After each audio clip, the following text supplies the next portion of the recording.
Thank you, Cory. Thank you for being our guest, first of all. My pleasure.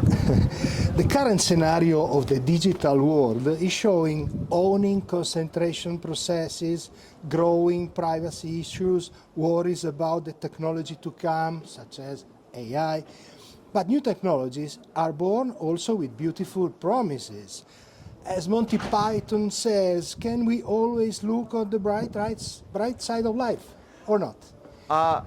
So I think that all of those problems you just identified are actually the same problem. I think that when industries become very concentrated, as they have, and not because of the great forces of history, but because we let them buy their competitors, then they capture their regulators. That's inevitable, right? When there's only, and there's hundreds of companies, and they go to Brussels, they tell 100 stories. When there's 5 companies, they tell 1 story. And so they end up being able to violate our privacy, violate our labor rights, violate our consumer rights. And that's because they captured their regulator. So the problem with the technology is not, that Facebook lets you talk to your friends, or that Google lets you search the internet, or that Twitter lets you have a big public conversation. The problem is that they have amassed too much power because we let them take it. And we can change that. And now we have the Digital Markets Act, the Digital Services Act. All over the world, you have a new muscular antitrust pro-competition agenda in the United Kingdom, in Canada, in the United States, Australia, even in China. And so we're reaching this point where people are starting to understand that the problems of tech are business problems, not technological problems. They're policy problems, and that they're problems that are shared with many other industries, that, there being only 3 giant shipping cartels that control all of our sea freight. It's the same problem as there being only 5 giant tech companies. And so this means that we have a coalition of people who might not care about tech, but they do care about corporate concentration because they care that 2 companies own all the beer, or an Italian company, L'Exotica, makes all the eyeglasses, right? And they've raised the prices of glasses 1,000% in 10 years. And so we're all fighting the same fight. So this is the bright side. The bright side is that people are starting to realize we're all angry about the same thing. And once we realize that we're all angry about the same thing, we become an unstoppable coalition. Big trends, big decisions, big consequences that seem far from our everyday life. Mm-hmm. Your research is also taking care about what we can actually do to react, to reclaim ourselves the contemporary precious tools given by technology, to build a better internet. How can we do that? So there are lots of things that contribute to the kind of internet we get.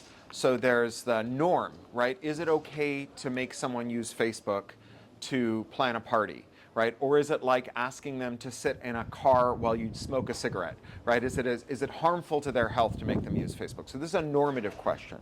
There's also a technological question. Is there something better than Google or Facebook out there that we can use and choose to use? Methodologies that are better, open and free software. There's a commercial question and a legal question.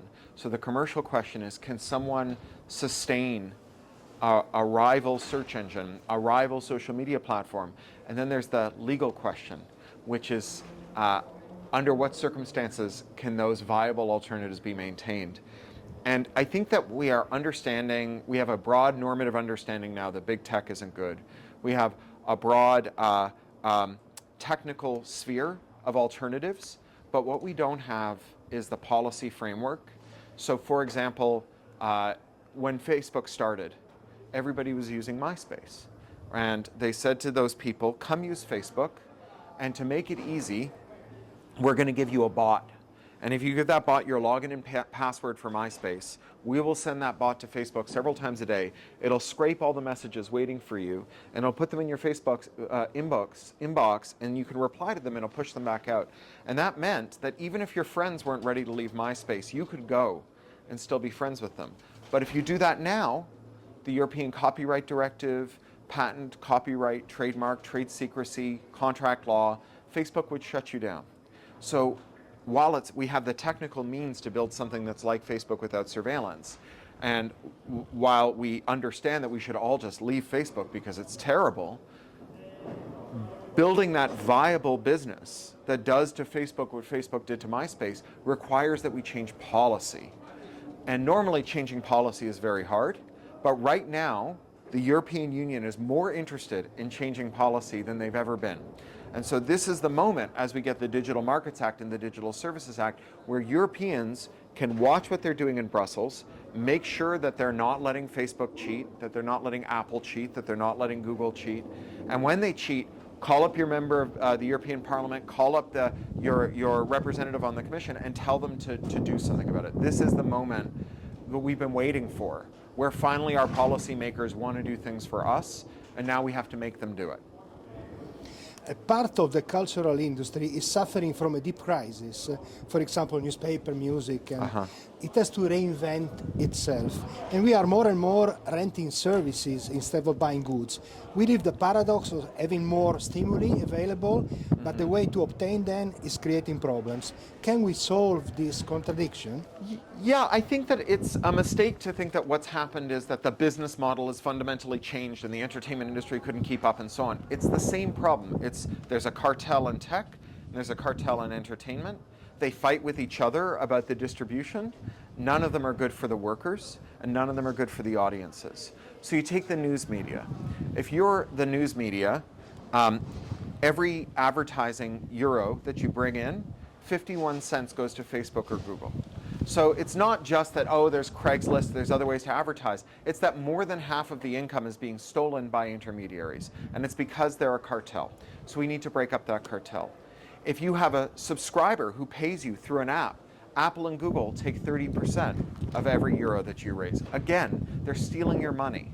If your subscribers are on Facebook or on TikTok or on Twitter, and you want to reach your subscribers who've subscribed to your feed, Facebook, Twitter, they won't show them what you post. You have to pay to boost it. So they're stealing money.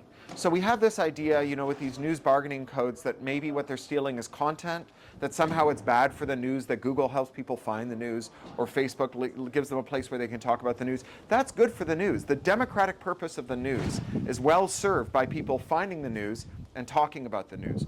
The main reason that the news companies aren't getting paid is not because their content is being stolen, but because 51 cents out of every ad dollar is being stolen, 30 cents out of every subscriber dollar is being stolen, and you have to pay blackmail to reach the people who ask to hear from you. So we fix this with policy, not by creating a copyright over links to the news, but by making the tech companies stop stealing.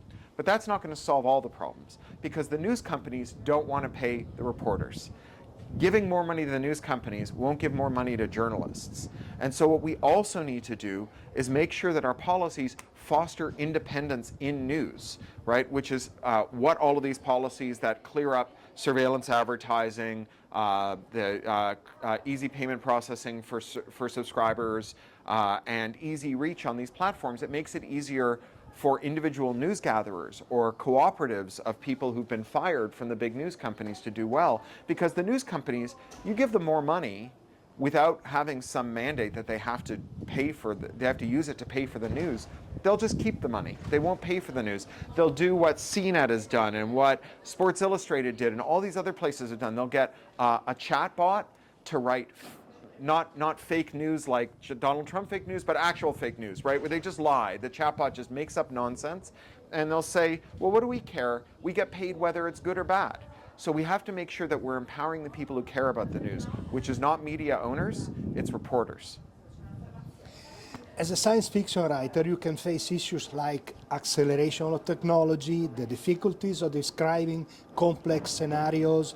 They need to be updated about the present in order to better imagine the future. Sure. How do you manage to balance all these factors?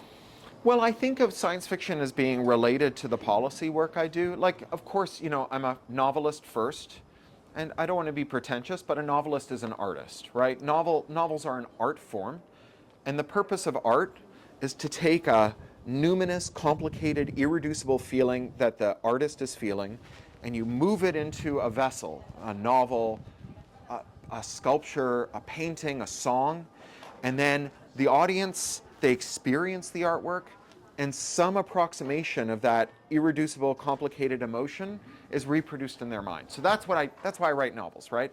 Now, it happens that a lot of the complicated, irreducible feeling in my mind has to do with being absolutely furious about tech companies. And so sometimes that works its way in. But a lot of these tech policy issues, they're very abstract. they're very complicated, they're very hard to get your head around, and they're deliberately boring. Right? If you ever look at how the ad tech industry works, like go and read a tutorial or watch a video about buy-side platforms, sell-side platforms, this, that, and the other, it's deliberately complicated so that as soon as you start trying to make sense of it, your eyes glaze over, you fall asleep. Making art about it can bring it to life. And when you bring it to life, people can understand that behind all of this complexity is just a cheat, just a trick.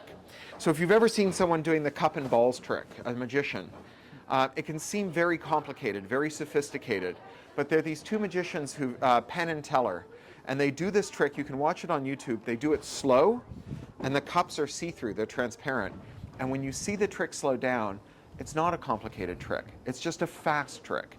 Computers are fast. They can do the trick quickly. And so if you can demystify it with narrative, with stories, then the trick becomes transparent. And then you realize that they're not wizards, they're just cheats. AI. How do you look at AI? A useful companion, a meaningful menace, a very fast and controversial twin, or? I don't think AI is any of those things. I think that the biggest threat we have from AI is not that it can do my job or your job. I think the biggest threat from AI is that they can convince my boss and your boss that they can fire us and replace us with an AI that can't do our job. So Air Canada, I'm from Canada. Air Canada is our monopoly carrier. It's like Alitalia, right? And except Canada is very big. And so when the airline doesn't work, you can't get anywhere. It's not like Italy where you can take the train. And Air Canada fired their customer service representatives and they got chatbots instead. And so this man, he called up Air Canada. He said, my grandmother has died and I need the bereavement fare, the fare you get if you need to fly to a funeral. What is the procedure? So the chatbot says the procedure is you buy a full fare ticket, you send us your grandmother's death certificate within 30 days and we'll give you a refund. Right? So then he goes to his grandmother's funeral, gets the death certificate, sends it to Air Canada. They're like, that's not the procedure. The chatbot hallucinated. And he's like, fine, now you owe me the money. And they're like, no, we don't owe you that money. It's the chatbot's problem. It's not our problem. So he spent 10 weeks fighting with Air Canada, and they still said no.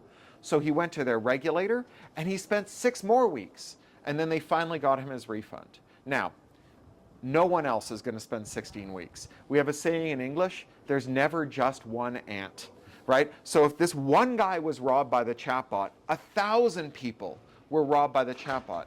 Air Canada doesn't need to believe that the chatbot can be a customer service representative. They just need to believe that out of every 1,000 people they steal from, 999 will go, the robot stole from me, so it's not a crime. And so long as that's the case, paying the fine to the 1 in 1,000, that's fine. And so almost everything we hear about AI doing that will make money for the companies that buy AI is not about doing our job. It's about creating a plausible story about why it's okay that someone else got bad service or got ripped off or got something that was substandard. Self-awareness, culture could be a solution. I think that, well, the big one is that we should just have liability rules that say if the chatbot lies to someone, it's the company's problem. If the newspaper publishes a story that's no good, it's the newspaper's problem. And we should have labor laws.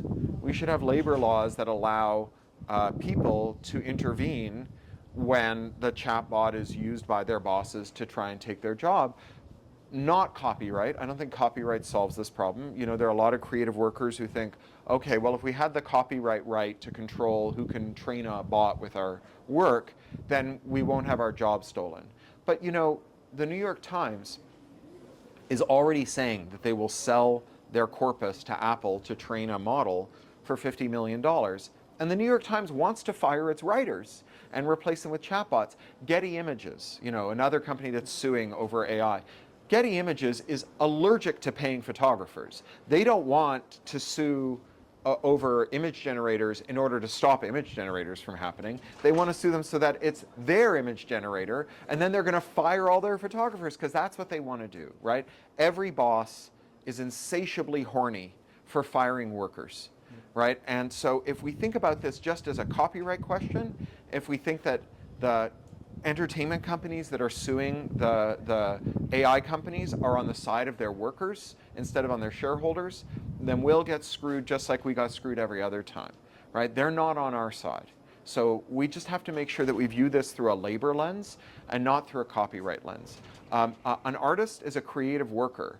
I'm not a small business, right? I'm not an MFA LLC, right, who's like bargaining business to business with the New York Times or Condé Nast or whatever. I'm a worker, and so the way I protect myself is not with a tradable right. The way I protect myself is with labor policy. Thank you very much, Thank Cory. you. Thanks a lot. Nice to meet you. Nice to meet you. Thank you very much. Thank you.